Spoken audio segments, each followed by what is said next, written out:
Welcome to my vlog mga kasosi. Ngayon ay October 16, 2024. Nandito na ako sa entrance ng Fort Santiago. Kaya pasukin na natin mga kasosi para marami kayong makitang kakaiba sa loob ng Fort Santiago.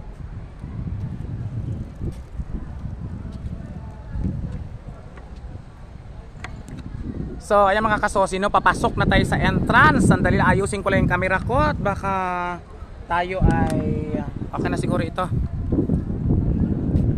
Ayan mga kasosi, no, papalapit na ako sa entrance. Sandali lang yung camera, sandali lang. Mali ang camera.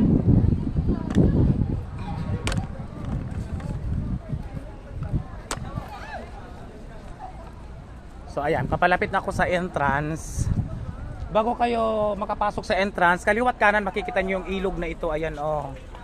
Sa kanan, ito yung makikita, napakalinis ng ilog. Hindi man siya gano'ng ka-clear ang tubig, pero makikita nyo malinis siya, no? So sa may bandang kanan ito, may mga estudyante siguro ito.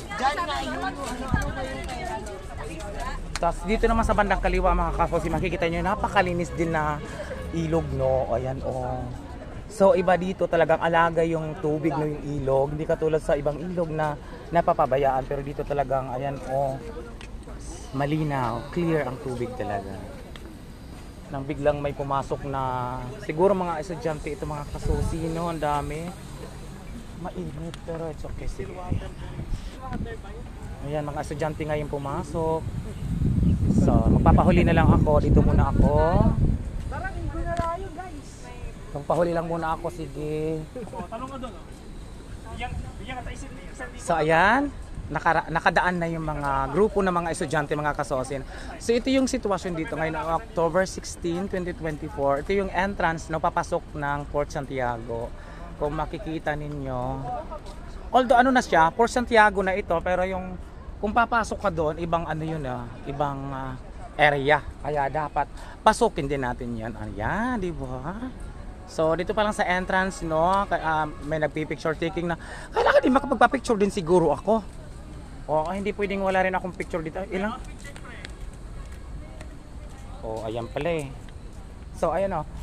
Pagdating nyo dito, iharap natin yung camera doon, yun doon ang entrance. Bago ka makarating dito, marami kang pagdadaan at makikita na tawag dito, history ng nakaraan ng mga Pilipino, lalo-lalo na dito sa loob ng Fort Santiago, no, sa Intramuros. So bago ka makarating dito sa entrance na to, marami ka munang pagdadaanan at pagtutuunan ng pansin ng mga bagay-bagay na nasa paligid bago mo mariting ang entrance na ito. Ngayon na nandito ka na sa entrance, ito naman ang makikita mo. Kung makikita nyo yung pader, ayan oh, tingnan natin yung pader mga kasosi, no? So dito muna tayo.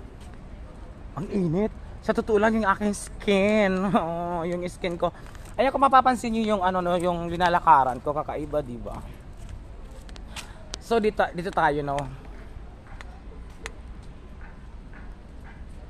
Basahin natin mga kasosi, no. Pasensya na kayo kung hindi tama ang aking pagkabigkas, pero susubukan ko. Nakalagay diyan, welcome Baluarte de San Miguel. Ano, Intramuros Administration. Ayan o, basahin pa natin yung nasa baba. Kayo nilang ang magbasa. Ayan o.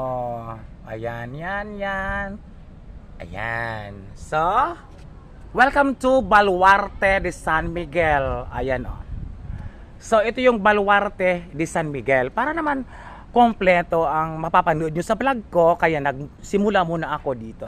Tapos ito, lakad na tayo papunta roon. So, habang naglalakad, iikot natin yung camera. Ayan, ayan. Paligid, kaliwat kanan. Tapos, papasok, lalapit na tayo dyan sa, malapit na sa entrance. Ang ganda mga kasosi nyo pag kayo nandito. Maganda, oo. Sobra, kasi dati nung estudyante ako, napapanood ko lang ito. Nakikita ko lang sa libro ngayon. Nandito na mismo ako mga kasosi. Hindi ba ang saya ni Sosi, ma? Ay, eto. Oo, basahin natin. Welcome, Fort Santiago. O, diba? Ito na mismo yung Fort Santiago. Ayan. Pero bago yan, kailangan i-intro muna ako, kaya itayo muna natin yung camera. Dito. Yan. So, stop ko muna, panibagong vlog na naman. So, abangan nyo kasi episode by episode yung gagawin ko dito sa Port Santiago, no, sa Intramuros. Episode 1 or part 1 hanggang kung saan matatapos yung video ko. Okay, thank you!